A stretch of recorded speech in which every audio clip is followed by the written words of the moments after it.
వాళ్ళ చెంచాగాళ్ళు కార్యకర్తల మీద కేసులు పెట్టాలనో కార్యకర్తల మీద దాడులు చేస్తామనో ప్రయత్నం చేస్తారు. మన ఇంటికి వస్తామని చెప్పారు, కానీ మనోళ్ళే వాళ్ళ ఇంటికి పోయారు.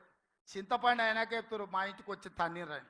సంకనాకనిక విలువాలనా రా చూసుకుందామని.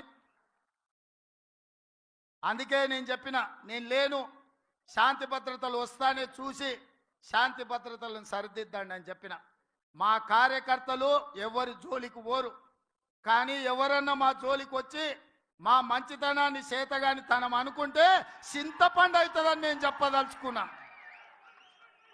మా మహేష్ గౌడ్ గారు కొంచెం సౌమ్యుడు అయి ఉండొచ్చు, కాకపోతే వెనకాల నేనున్న సంగతి మరవద్దు.